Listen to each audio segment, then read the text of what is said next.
These 5 opening mistakes after e4 were played in 15 million games. I'm Grandmaster Igor Smirnov, and let me show you how to crush every single one of them within 10 moves.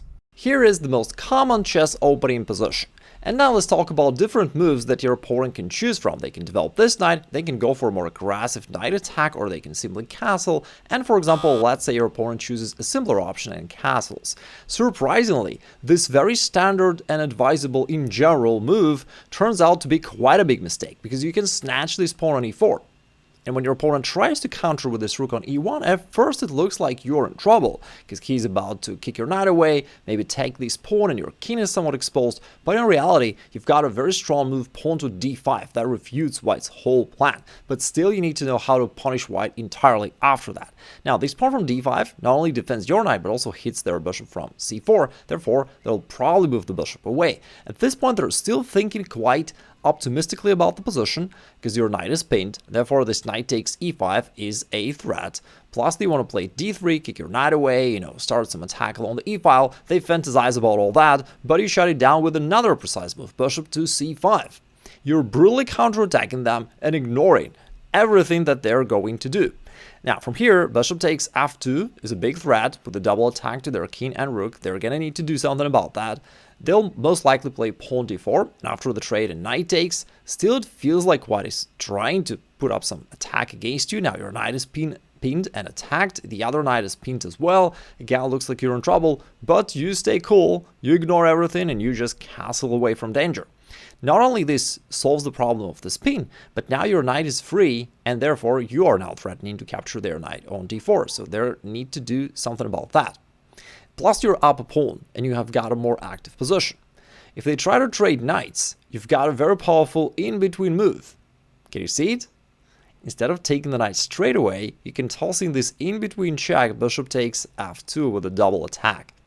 And after the king moves, you can frankly win the game in different ways. One of them would be queen h4, just overwhelming white with different threats to their rook, to their knight and whatnot. And if they try to move the rook away, you have this really sneaky checkmate. Back to this critical position, if instead of capturing your knight with their knight, they do that with the bishop, then all of a sudden you drop this f-bomb, calling the king out, and then you continue your attack. This is a double attack, in fact. After the king goes back, you just keep attacking. This is another check, and after the king moves, once again, you can totally overload your opponent with this bishop attack. This time, you hit the queen, you still are hitting the bishop, you're also up 2 pawns, and if, let's say, they decide to grab your bishop, then after queen takes e1, they're totally destroyed. The second most common mistake arises from white trying to go for the fried liver attack, and at this position you've got a very surprising counter strike, knight takes e4. Now, I really love playing this gambit in blitz because the refutation is extremely complicated and unknown by 99% of your opponents. First off, knight takes e4 does not really work for white because after d5 you get back your piece with a good position. But certainly the main question is, how about white execute their main threat that they started with this move knight to g5, and they just grab this pawn on f7 with a fork to your queen and rook. At first it looks like white is winning, however in reality this is pretty much a decisive mistake by white already, which is extremely hard to comprehend if white is unfamiliar with the following lines. Because you've got this queen to h4, and it begins a really powerful counterattack. White already has no sufficient defense against it. For example, if they simply castle thinking that it is the easiest way to guard this pawn on f2, you once again drop this bomb, knight takes f2, sacrifice the knight, hit the queen. After they grab it, then bishop to c5 pins the rook, and it is attacked twice. They are gonna need to do something about that. On top of that, you're also, by the way, threatening this bishop. If they play queen f3, which is the most played move, then after rook to f8, your Pinterest becomes absolutely unbearable. You simply have way too many threats for white to handle here, plus knight to d4 maybe. They usually play g3, at least trying to get rid of your queen, but now it's time for you to start collecting the harvest. You grab the rook with the check, then you grab this bishop, and their knight is still pinned. Therefore, on the next move, you literally grab every single piece of white one by one, and now you end up with an extra rook. If you've been a part of the Igor Nation for some time, then you do know that the most brutal way to counter the Italian game is the Rousseau Gambit, when you challenge white center straight away. And at this point, the juicy part is white's most popular and most natural move to play, to accept this pawn sack, is actually already a mistake. Now it allows you to push your central pawn forward, and to drive away their knight. Now, of course, the opening is quite complex. I've got a separate video about this. If you're curious, I'll drop a link down below in the description. But for now, let me just tell you a few basic ideas here. The idea is that the knight has no convenient squares to go to, and if white tries to pin your pawn and counterattack that way, then you just play a symmetric move. Now your pawn is defending, they still need to do something with the knight. Unfortunately for them, they have to drop it back to where it started, and then after knight to f6, they're kind of stuck. They cannot develop this knight, and therefore they cannot castle.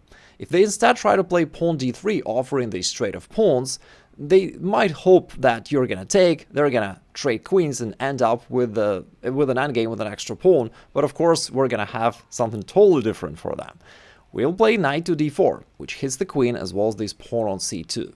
Now the queen needs to move somewhere, either to d1 or to d2 to guard this pawn on c2. And then imagine that your opponent just turned back for a second to pat his dog, and once he looked back, you play knight takes c2. This is a really strong double attack to the king and rook. You sacrifice the knight because you've got one more double attack coming right here and you win. And then you may be thinking, okay Igor, it was just some sudden tactical trick by black. But not really, because what else can your opponent possibly play, if not d3?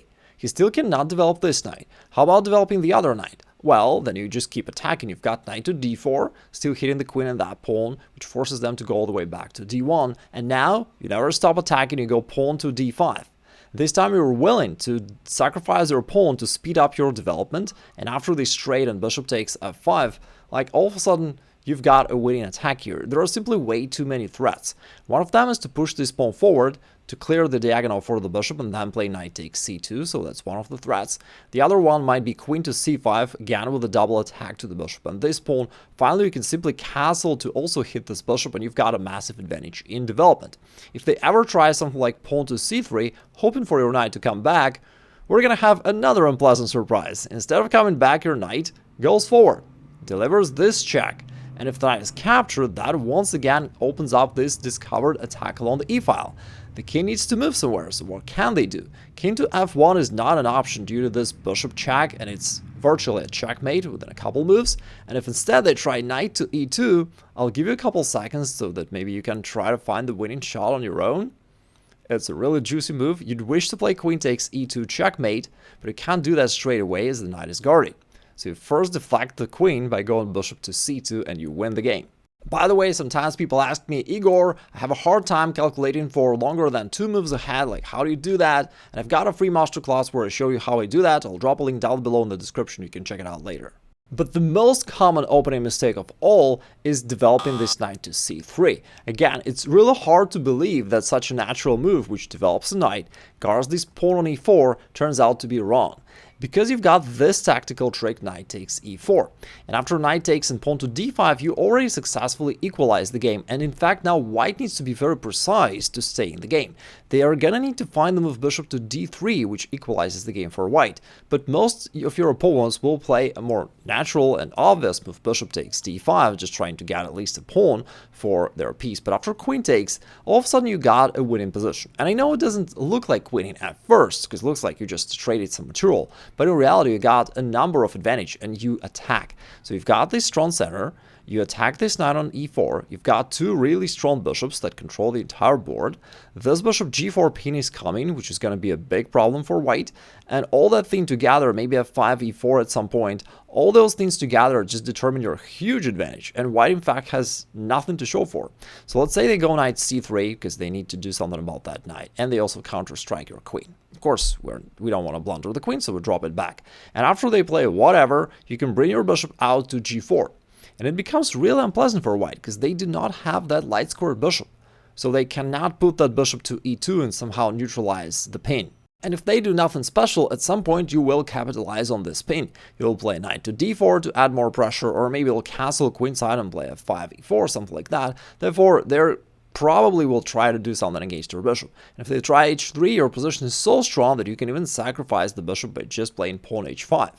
And you still have all the threats that you had previously, and if they now accept this bishop sacrifice, they are gonna need to do something about the knight, and after the knight moves anywhere, you slide over to the h-file, and all of a sudden, it's checkmate. And I'm saving the best for last. Ironically, most played moves by white lead them to losing position straight away. So if we go into the main line of the two knights game, we now counter this bishop, bishop delivers, check, you cover, and after this straight. This is a still theory, all the main line, and the most played move by white here, bishop a4, is already a blunder. But again, I mean, it's hard to blame white for this because it's a very natural move to play. You play moves like that in the root Lopez opening, etc. So it's very natural to play this move, but however, in this particular case, it is a losing blunder. So after h6, you start to chase away this time from g5, and it has no good squares to go to. You do control this square, and if knight goes here, you keep attacking the knight once again. Now, it can't go to d4 because of your queen. It can't go here because of your pawn. It can't go here because you're going to play g5 and just trap it that way. So they go knight e5.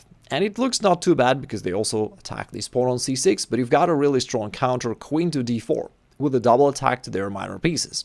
At this point, your opponent will think, okay, at least they've got bishop takes c6 check, so I'm saving my pieces. Well, not for long, because after that, their knight is still trapped. It has no way out. And if your opponent thinks that he can get some pawns for it, well, think about it differently.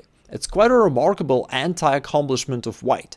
Within the first 13 moves, they managed to accomplish exactly nothing and lost a knight along the way. Like, it requires some special talent to achieve this. And so here, not only you're up a knight, but you're also handling development, and you have great attacking potential. For example, bishop g4 is coming, very unpleasant. Let's say they castle, you've got your bishop out, and after like some moves of white, you can sacrifice the bishop with this Greek gift sacrifice, and then you just keep attacking, checking the king, and then it's a simple checkmating attack after that. Once again, if you want to know how to find and calculate such attacking shots on your own, check out this free masterclass up there. And if you want to know my 2 simple rules to help you achieve the 2000th level in chess, check out this video right there.